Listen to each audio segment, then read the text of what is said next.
अस्सलाम वालेकुम नाज़रीन, मैं हूं तारिक तनवीर। आज के एक्सक्लूसिव प्रोग्राम में हम आपको बात करेंगे कॉटन के ऊपर।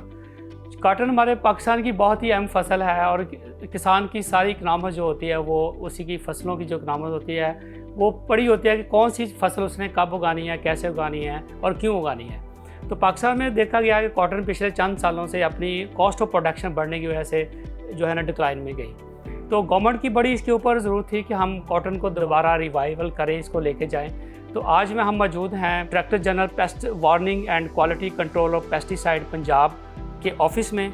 तो हमारे साथ जो गेस्ट मौजूद हैं इनमें डॉक्टर आमर रसूल साहब हैं, डॉक्टर साहब डिप्टी डायरेक्टर हैं पेस्ट वार्निंग के, और इनके साथ हमें ज्वाइन किया है डॉक्टर ज़ाहिर नज़ीर साहब ने। ज़ाहिर नज़ीर साहब भी assistant director Lahore paste warning के। तो इनसे आज हम जानेंगे कि कॉटन के बारे में किस तरह इसको हम दोबारा रिवाइव कर सकते हैं, कौन सी ऐसी इकदाम हैं जिसको लेके हम कॉटन को बहाल कर सकते हैं, और गवर्नमेंट इसको लेके कौन कौन सी पॉलिसी है, इसको लेके गवर्नमेंट कितनी संजीदा है। तो डॉक्टर साहब थैंक यू वेरी मच, आपने हमें ज्वाइन किया है। डॉक्टर साहब आपका भी बहुत शुक्रिया। तो सबसे पहले तो मैं डॉक्टर साहब आपसे बात करूँगा कि ये जो कॉटन हमारी है इसमें देखा गया कि कॉस्ट ऑफ प्रोडक्शन जब बढ़ी है तो वो उसमें देखा कि जो जाली अद्वियात मार्केट में आई हैं उससे बहुत ज़्यादा फार्मर को जो है ना वो फ़ायदा नहीं ले पाया। तो जाली अद्वियात के ऊपर जो आपके डिपार्टमेंट की क्या इकदाम हैं जिसको लेके हम किसान को फैसिलिटेट कर रहे हैं? इसमें स्पेसिफिक जो है क्योंकि एक बड़ी एग्रेसिव कैंपेन है, सीएम साहब पंजाब जो है उन्होंने आते ही एक कहा था कि ये एग्रेसिव कैंपेन एक पेस्टिसाइड पे चलाई जाए और इंश्योर किया जाए कि ज़मींदारों को क्वालिटी पेस्टिसाइड जो है वो 100% मिले। इस पे ज़ीरो टॉलरेंस है गवर्नमेंट की। उस हवाले से फिर एक पूरा एक्शन प्लान बनाया गया जिसको सेक्रेटरी एग्रीकल्चर पंजाब जो देख रहे हैं और डिवीज़न की सतह पर उसको कमिश्नर्स को उन्होंने टास्क फोर्स के इंचार्ज बनाया और डिप्टी कमिश्नर्स जो हैं वो ज़िला की सतह पर, और ओवरऑल पंजाब में डायरेक्टर जनरल पेस्ट वार्निंग इसको सुपरवाइज़ कर रहे हैं। तो इसमें स्पेशल ब्रांच को स्पेशली टास्क दिया गया कि वो हमें इंटीमेट करती हैं कि फ़लाँ जगह पे। उसके अलावा हमारी जो इंटेलिजेंस बेस्ड रेड्स हैं वो हमारा स्टाफ फार्मर जो हमें फीडबैक देते हैं और रैंडम सैम्पलिंग वो रूटीन में चलती है, और वो हमने आलमोस्ट कोई मोर दैन 5700 किए हैं। उसमें से जो उनकी गैर मेयारी अडल्ट्रेशन परसेंटेज है वो 2.56 है। और उसके अलावा आम तौर पर हमने जो मुकदमात दर्ज करवाए हैं पूरे पंजाब में वो 545 के करीब है इस तरह के कल्प्रेट्स पे। उसमें जो हमारे पास जो खुफिया इंफॉर्मेशन से रेड्स किए गए हैं वो आलमोस्ट मोर दैन 450 हैं। इससे आप अंदाज़ा लगा सकते हैं कि हमारी टीमें कितनी विजिलेंट है, और उसकी जो टोटल क्वांटिटी जो कन्फिस्केटेड मटेरियल है वो आलमोस्ट जो है वो 335 मिलियन रुपीस की जो पेस्टिसाइड्स हैं जो हवाला पुलिस की गई हैं। ये बहुत ज़रूरी है डॉक्टर साहब कि हम अपने फार्मर को इस तरह की चीज़ों के ऊपर टॉलरेंस अगर होगी तो फिर डेफिनेटली माफिया आएगा तो अल्टीमेटली किसान का ही नुकसान है ज़रा। कॉटन की रिवाइवल इसके लिए गवर्नमेंट के क्या इकदाम हैं? गवर्नमेंट क्या डेफिनेटली फार्मर जो है वो उसको इकनॉमिक्स पे बात करता है, जिसमें ज़्यादा बचत होगी उसने वही फसल लगानी। बिल्कुल। लेकिन अगर फूड सिक्योरिटी की बात करें बाकी चीज़ों में तो हमें जाना है, लेकिन कॉटन हमारी बैकबोन है, हमारी रीढ़ की हड्डी की हैसियत है हमारी इकॉनमी में। तो गवर्नमेंट कितना सीरियस है इसको लेके, क्या क्या इकदाम कर रही है इसको? ये बिल्कुल आपने जैसे फरमाया ये वाइट गोल्ड है, ये हमारी मईशत में कलीदी किरदार अदा करती है। तो इसमें जो स्पेशली गवर्नमेंट ने एक तारीखी पैकेज का ऐलान किया है कपास की बहाली में 2023 में। पंजाब में टारगेट था वो आलमोस्ट 50 लाख एकड़ का। उसके अलावा 8.2 मिलियन बेल्स उसका टारगेट रखा, और अल्हम्दुलिल्लाह हमारी टीमों ने, ज़राअत तोसी ने, पेस्ट वार्निंग ने और जितने भी महकमा सेक्रेटरी एग्रीकल्चर की सरबराही में एक पूरी एग्रेसिव कैंपेन चलाई, और आलमोस्ट हम इंशाल्लाह अपने टारगेट के करीब पहुंचे हैं। बिल्कुल ठीक अभी क्रॉप बहुत अच्छी है और आलमोस्ट हम एक्सपेक्ट कर रहे हैं कि ये बम्पर क्रॉप होगी इंशाल्लाह कॉटन की। बड़ी अच्छी बात है। तो गवर्नमेंट ने इमदादी कीमत जो है इसकी 8500 रुपया पर मन का कॉटन की स्पोर्ट प्राइस जो है वो डिक्लेयर की गई पहली दफ़ा। हाँ, क्योंकि इससे पहले जैसे आपने कॉस्ट बेनिफिट रेशियो का फार्मर इसको छोड़ रहे थे, अब 8500 रुपया और उसको इम्प्लीमेंट भी किया। अब इस वक्त की मैं बात करूं तो अभी भी 87-8800 तक चल रही है इसकी कीमत। दूसरा, इसमें बीज पे जो तस्दीक शुदा वैराइटीज़ थी उन पे 1000 सब्सिडी भी जो गवर्नमेंट ने दी है। डिफरेंट टाइम में सीड्स की वैराइटीज़ थी उन पे सब्सिडी दी गई है, वो फार्मर्स तक पहुंची है 1000 रुपया।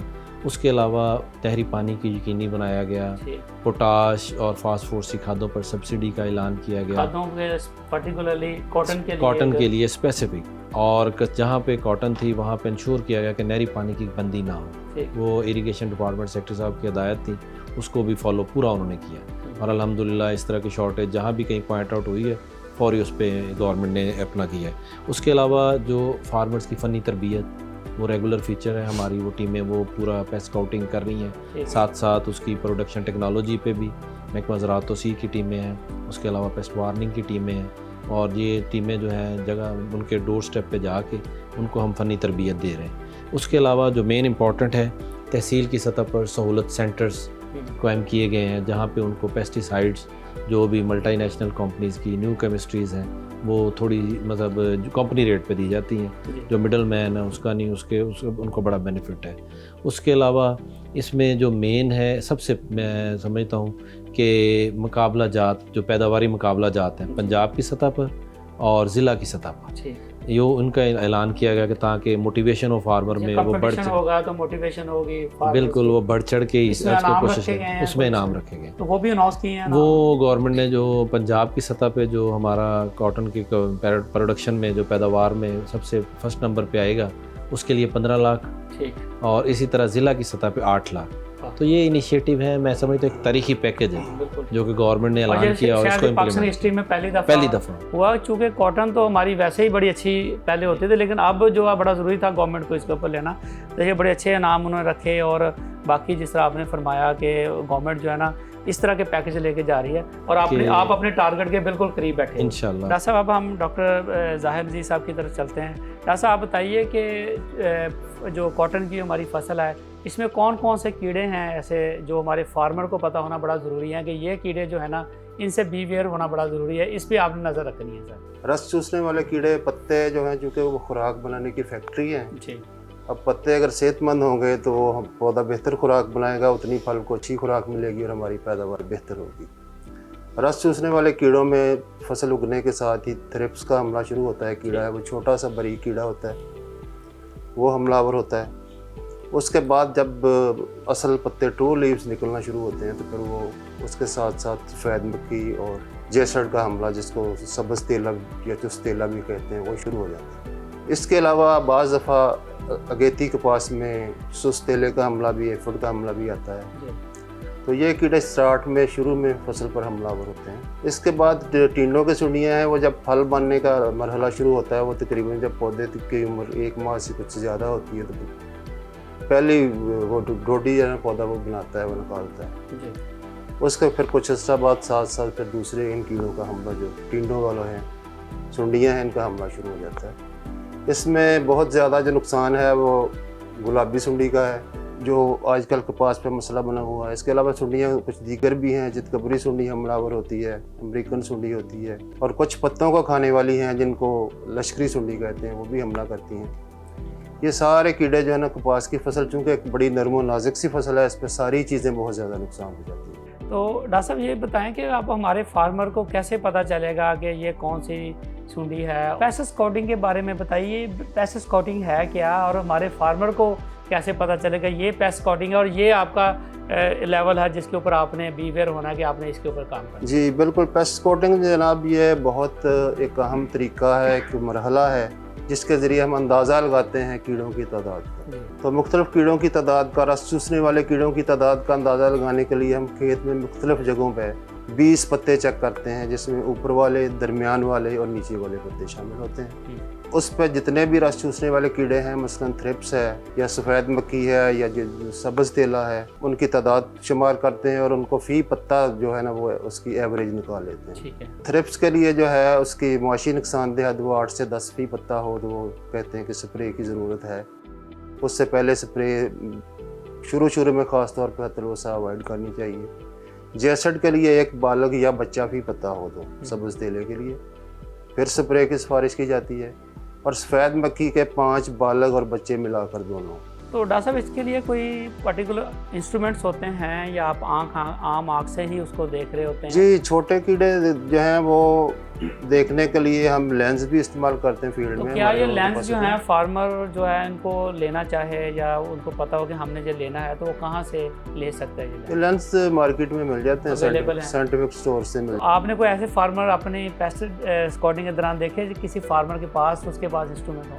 बिल्कुल, जो तरक्की याफ्ता पसंद काश्तकार हैं वो यकीनन ऐसी चीज़ें रखते हैं। मेरा ख्याल है ये भी हमारे डिपार्टमेंट का बहुत ज़रूरी पार्ट है कि हम उनको बताएं कि ये जो जब डॉक्टर स्टेथोस्कोप के बगैर वो मुकम्मल नहीं होता, तो जो फार्मर है उसके पास भी ऐसे इंस्ट्रूमेंट का होना बड़ा ज़रूरी है। बल्कि हम खेतों में जब पेस्ट कोटिंग के लिए फार्मर्स के पास जाते हैं तो हम खुद उनको दिखाते हैं, उनको ट्रेन करते हैं, बाकायदा कीड़ों की पहचान करवाते हैं कि ये कीड़ा ये है, उसके नुकसान की नौयत का, उसकी मुआशी नुकसानदेह हद का, ताकि फार्मर अगर खुद भी अपने तौर पे देखे तो वो ये फैसला कर सके कि कब स्प्रे करनी है। बिल्कुल ठीक, और कब ज़रूरत है। बिल्कुल ठीक है।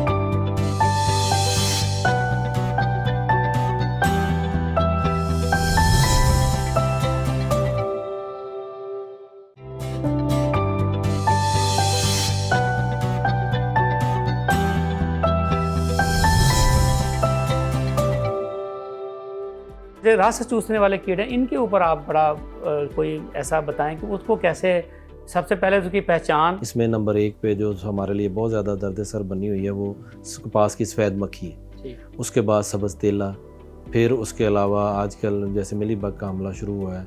इससे पहले जो है हमारे एफिड का इतना ज़्यादा नहीं आता, थ्रिप्स आता है, इसलिए ये एक कम्प्लेक्स है पूरा जो कपास पे आता है। तो इसमें सबसे पहले तो हम रिकमेंड करते हैं कि बीज को जो है वो जहर लगा कर काश्त करें, नंबर 1। नंबर 2, जब इनकी आपको पहचान हो तो उसके बाद फिर आपको पता हो कि ये कीड़ा है, जैसे मैंने वाइट फ्लाई की एग्जांपल दी है, वो 2-3 तरह से नुकसान करती है। एक तो रस चूसती है, पौधों को कमज़ोर करते हैं ये कीड़े। नंबर 2, उसके अलावा जब ये रस चूसने वाले मोस्टली कीड़े हैं, ये जब रस चूसते हैं तो उसका जब अपने डाइजेस्ट करते हैं तो शहद की तरह के कतरे रिलीज़ करते हैं, जिस पे सूटी मोल्ड ग्रो करती है और पौधा अपनी खुराक प्रॉपर नहीं बना सकता। तीसरा, जैसे सफ़ेद मक्खी है, ये बीमारियों को फैलाने का बायस भी बनती है। मेन इसकी बीमारी जो पत्ता रोड वायरस है उसका कैरियर समझ लें, रीज़न भी यही, इसलिए इनको बड़े विजिलेंट होना पड़ता है। उसके बाद हम इसमें करते हैं yellow sticky traps early stage में, वो फार्मर्स को रिकमेंड करते हैं। वो 20-30 रुपये का एक ट्रैप मिलता है, उस पर देखा गया है कि सफ़ेद मक्खी और तेला बहुत ज़्यादा अट्रैक्ट होते हैं, उसके ऊपर चिपकने वाला मादा लगा होता है, वो चिपकते हैं, फिजिकल उसमें कैप्चरिंग होता है। और ये मेरा आसान तरीका है, फार्मर को जाना नहीं पड़ता, पूरी स्प्रे नहीं करनी पड़ती और काफ़ी सारी इनिशियल स्टेज पे। उसके बाद फिर जब ये कीड़े उसके बाद मुआशी नुकसान की हद से फिर भी बढ़ते हैं, जैसे वाइट फ्लाई है, वो 5 बालग या बच्चा फी पत्ता हो जाए, या सब्ज़ तेला 1 बालग या बच्चा फी पत्ता हो, तो फिर हम फार्मर को कहते हैं कि अब आप इंसेक्टिसाइड पे जाएं। सुंडियों के हवाले से भी बताएं कि कौन सी सुंडियों को तदारक कैसे किया जाए। इस वक्त अगर सुंडियों की बात करें तो करंटली हमें पिंक बोलवर्म की इस वक्त हमला जो पंजाब में मुख्तलिफ अजला में नज़र आया है, कई जगह पे वो बढ़ भी रहा है, लेकिन उसके ऊपर एडवाइजरी जो है गवर्नमेंट की इस वक्त हम 0 टॉलरेंस पे उस पर, जहाँ पे हमें कोई भी, चूँकि ये सुंडी जो है ये क्रॉप की जो स्टेज है डोडी से लेके फूल और फिर टिंडे को नुकसान करती है। उसके साथ साथ इसके लिए हम बिल्कुल इस वक्त एक समझ लें कि फार्मर्स को रिकमेंड करें, जहाँ भी इसका हमला नज़र आता है तो फौरी हम उस पे ऊपर जो रिकमेंडेड पेस्टिसाइड्स हैं उनकी आगाही दे रहे हैं। दूसरा, बारिशों के बाद जैसे ही लश्करी सुंडी का हमला आता है बाज़ जगह पे, उसके ऊपर स्पॉट एप्लीकेशन रिकमेंड कर रहे हैं। चितकबरी सुंडी, अमेरिकन सुंडी का इतना ज़्यादा हमला नहीं इस दफ़ा आया, तो लेकिन उनकी भी एडवाइजरी साथ साथ चलती रहती है। अगर कहीं प्रॉब्लम नज़र आए तो फिर हम उसकी भी रिकमेंडेशन देते हैं। डॉक्टर साहब, अभी जो कॉटन है इसमें बहुत सा हमारा जो टाइम आता है वो मानसून के अंदर आता है। इसमें ये बड़ा एक ऐसी क्रॉप है जो मानसून से इफेक्ट भी होती है और टाइम भी इसका वही है। तो मानसून जब स्टार्ट होता है और इसमें जब कॉटन अपने इस मैच्योरिटी के तरफ जा रही होती है, इसके बारे में बताया कि इस पर कौन सी चीज़ें हमलावर होती हैं, कौन से इसकी ऐसी बीमारियां हैं, मानसून की क्या एहतियाती इक़दाम किए जाते हैं इसके? एक तो मानसून का पैटर्न यूनिफॉर्म नहीं होता, हर इलाके के हिसाब से फ़र्क होता है। अब जिधर ज़्यादा बारिश हो तो वहाँ खेतों में पानी की निकासी का इंतज़ाम ज़रूर करना चाहिए। कपास की फसल में एक दिन से ज़्यादा पानी खड़ा रहे तो वो जो फसल है वो ख़राब होना शुरू हो जाती है। ये आप टिप्स बता रहे हैं कि इसकी बेहतर निगहदाश्त के लिए ये चीज़ें की जा सकती हैं। अच्छा, अब जब मानसून का मौसम आता है तो हवा में नमी बढ़ती है, तो उसमें कुछ कीड़े हैं जो नमी वाला गर्म मरतूब मौसम जिसमें जिनकी पॉपुलेशन बढ़ती है, जिसमें तेला जो है ख़ास तौर पे चुस्त तेला कपास का, इसका हमला शदीद हो जाता है। इसका हमला इस मौसम में कंट्रोल करना अच्छा खासा जो है ना वो तवज्जो तलब काम है। इसके साथ साथ दूसरे गुलाबी सुंडी भी चूँकि कदरे कम गर्म और मरतूब मौसम में इसकी ज़्यादा अफजाइश होती है, तो गुलाबी सुंडी का हमला भी इस सीज़न में आगे शुरू होता है। तो डॉक्टर साहब, इसमें किस तरह के आप इक़दाम जो है ना, जैसे बारिश होती है, मुसलसल हो रही है, फसल में पानी खड़ा है, तो आप क्या ऐसे इक़दाम तजवीज़ करते हैं फिर उनको कि ये इक़दाम आप जाके करें जैसे होता है ना कि पानी का ढलान इस तरह रखे खालों को कि कोई एक तालाब बना दिया जाए, वहाँ पे पानी सारा इकट्ठा हो जाए, तो आप क्या एडवाइस करते हैं फिर फार्मर को इसमें? जी बिल्कुल, इसमें यही है कि खेत की एक साइड पे, ढलवान वाली साइड पे जो है ना, वो कोई खड्डा शड्डा मार के वहाँ से फिर पानी पंप के जरिए उठा के जो है वो खाले में डाल के दूसरी जगहों की तरफ मुंतकिल, जिधर कपास ना हो मुंतकिल किया। कपास की फसल में पानी खड़ा रहना इसकी मौत, पानी खड़ा रहना कपास के लिए बहुत ज़्यादा नुकसानदेह है। कॉटन बिल्कुल जो आप पकने की शक्ल में चुनाई में जा रही होती है, तो उसमें कौन कौन सी ऐसी सुंडियाँ हैं, बीमारियाँ हैं जिसका फार्मर को पता होना ज़रूरी है, उसमें फिर वो क्या तदारक कर सकते हैं इसमें? 2-3 किस्म की इसमें फंगल भी हैं और बैक्टीरियल भी हैं। ठीक। अगर मैं फंगल की बात करूं, इसमें जैसे टिंडों का गलना, उसके अलावा पौधों का मुरझाओ, ठीक, ये जैसे को बिल्टिंग हम कहते हैं, फंगल बिल्टिंग। उसके बाद बैक्टीरियल ब्लाइट है जिसको जरासीमी जुलसाव कहते हैं, ये बैक्टीरिया की वजह से है। इसके अलावा वायरल डिजीज़ में पत्ता मरोड़ वायरस है। अल्हम्दुलिल्लाह वायरस का इन वैराइटीज़ में हमारी अब चूँकि टॉलरेंस है, और वाइट फ्लाई भी मुख्तलिफ जगहों पे अगर प्रेशर डेवलप भी हुआ तो इस तरह की सिचुएशन नहीं है कि कपास काली हो रही। जो फार्मर्स के लिए आगाही यही है कि जहाँ पे बारिश के बाद ज़्यादा घनी फसल है वहाँ पर टिंडों का गलाव का हमला हो सकता है, वो उसकी एरेशन का प्रॉपर इंतज़ाम करें। और जहाँ पे फंजीसाइड की ज़रूरत है, बिल्टिंग में हमने देखा है, हमारे यहाँ मुख्तलिफ जगहों से सैंपल्स भी गए हैं, उसमें कोई पैथोजन अभी इन्वॉल्व नहीं है मोस्टली जगहों पे, और उनके टेस्ट भी हुए हैं प्लांट पैथोलॉजी रिसर्च इंस्टीट्यूट से, और ये क्रॉप रिवाइव कर जाती है। सिर्फ उसकी प्रॉपर मैनेजमेंट की ज़रूरत है। मैनेजमेंट में उसके सबसे पहले तो ये है कि उसकी जो ओवर इरीगेशन है उसको रोका जाए, उसकी न्यूट्रिशन प्रॉपर की जाए। जब उसकी आप न्यूट्रिशन साथ प्रॉपर करते हैं तो ऑलमोस्ट मैंने खुद विटनेस किया है 99% स्पॉट जो है वो दोबारा रिकवर कर गए। और अब अगर मैं 15-20 दिन के बाद दोबारा हमने जैसे रिकमेंडेशन दी है फार्मर को कि इसको इग्नोर ना करें, इसकी प्रॉपर मैनेजमेंट करें। जैसे ही वो मैनेजमेंट करता है, रिवाइव होती है, तो अल्टीमेटली क्रॉप चलती है और उसको चलने दें। उसके अलावा जहाँ पे फंजीसाइड का कहीं पे फ्लडिंग की ज़रूरत है तो हमारे माहिरीन तो ज़राअत तौसीफ़ वाले, पेस्ट वार्निंग वाले इलाका में तहसील की सतह पर, मरकज़ लेवल पर मौजूद होते हैं, वो उनसे रिकमेंडेशन माहिरीन देते हैं। और उसके अलावा अगर स्प्रे की ज़रूरत है तो अगर बैक्टीरियल है तो हम बैक्टीरिसाइड रिकमेंड करते हैं, अगर कोई फंगल डिजीज़ है तो उसमें हम उसको फंजीसाइड रिकमेंड करते हैं। डॉक्टर साहब अगर इसमें हम बात करें, दोनों ही माहिरीन हमारे साथ हैं, तो क्लाइमेट चेंज के हवाले से भी अगर हम इसमें थोड़ी चीज़ ऐड करें कि कोई ऐसी वैराइटीज़ जो हमारी क्लाइमेट चेंज को बियर करने में, उसको बर्दाश्त करने में आप फार्मर को एडवाइस कर रहे हैं, या अगर हम अपने ही इसी में पेस्ट कोटिंग के हवाले से बात करते हैं, कोई ऐसी वैराइटीज़ हमारे फार्मर को जो आप रिकमेंड करोगे, ये वैराइटीज़ जो हैं अगर आप लगाते हैं तो इस हवाले से वो इसमें आप अपनी इनपुट से दे सके तो ये बड़ी अच्छी फार्मर्स के लिए इन्फॉर्मेशन होगी। देखिए जी, एक पूरा प्रोसीजर है, जो भी गवर्नमेंट तस्दीक शुदा वैराइटीज़ हैं वो उसमें ज़मींदार को सिर्फ 2-3 चीज़ों का ख्याल रखना चाहिए। एक तो जैसे इलाके में कुछ वैराइटीज़ हैं वो सेंट्रल पंजाब में ज़्यादा अच्छा परफॉर्म करती हैं, कुछ साउथ पंजाब में करते हैं, जैसे आपने क्लाइमेट चेंज का कहा, क्योंकि प्लांट्स है इसकी हर एक की एबिलिटी अपनी डिफरेंट है। एक तो इस हवाले से जो हमारा production plan government of Punjab का जाता है उसमें इनको इलाकाई तरीके हवाले से इनको रिकमेंड होती हैं, बाई नेम रिकमेंड कर देती हैं। एक तो उसको प्रोडक्शन प्लान को फॉलो करें।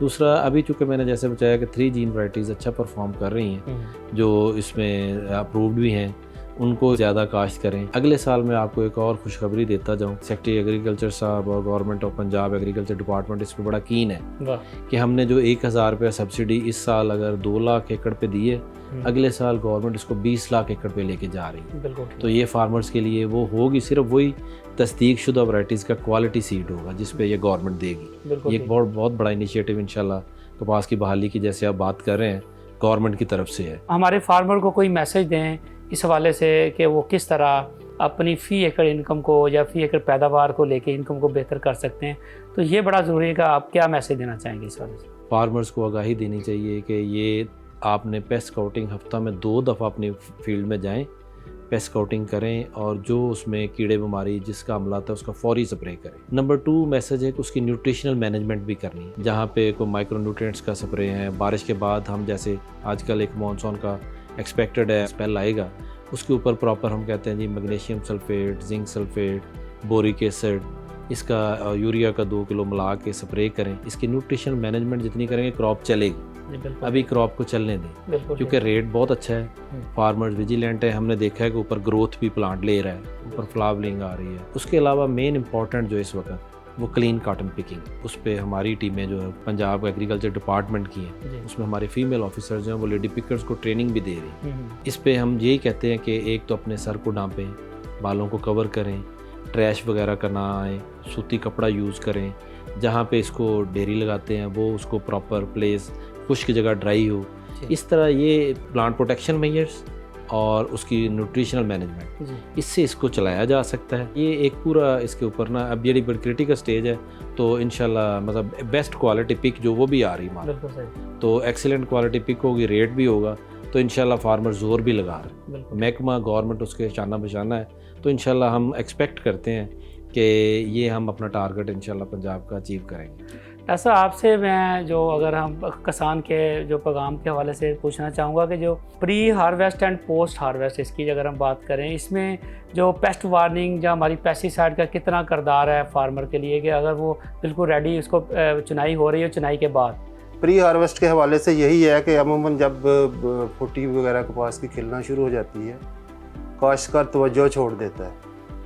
अब जब तवज्जो छोड़ता है तो फिर वहीं पे ही कीड़ों का हमला आखिर में आके ख़ास तौर पे जिस तरह डस्की बग का हमला बढ़ जाएगा, मज़ीद आपने अगर कपास की फसल को चलाना है तो फिर दूसरे कीड़ों का भी हमला बढ़ जाएगा और फसल आपकी जो है वो ख़राब हो जाएगी। एक तो इस हवाले से यहाँ पर यह है कि उसकी बाकायदा तवज्जो दी जाए फसल पर, और दूसरा जहाँ पर ज़रूरत है आपको किसी चीज़ के कंट्रोल की, वो कंट्रोल करें। लेकिन एक मैं यहाँ पर ज़रूर कहूँगा कि पेस्टिसाइड जो आप यूज़ इस स्टेज पे करने हैं, चूँकि पिकर्स ने पिकिंग करनी है, तो बहुत ज़्यादा इंसानी सेहत के लिए भी वो चीज़ खतरा है। तो वो जहरें जो मतलब जिनका इंसानी सेहत पे कम से कम असर हो लेकिन कीड़ों के लिए मौसर हों, वो इस्तेमाल करें इस स्टेज पर जाके। पोस्ट हार्वेस्ट के हवाले से ये है कि फसल को आखिर पर छोड़े नहीं, फिर आपने अगर फसल ख़त्म हो गई आपकी, आपने पिकिंग के बाद नहीं चलानी, फिर ये नहीं कि वो नर्सरी बनी रहे दूसरे लोगों के लिए कीड़ों की माजगा बनी रहे, फिर उसको आप डिस्पोज ऑफ कर दें, उस फसल को ख़त्म कर दें, बकरियां चरवा दें, उसको काट दें, उसको रोटावेट कर दें। जब आपने कपास की फसल से पैदावार ले ली है तो फिर उसको लाजमी तौर पर जल्द से जल्द उसकी जो है ना कटाई करें फसल की, और उसको खेत में हल चलाएं।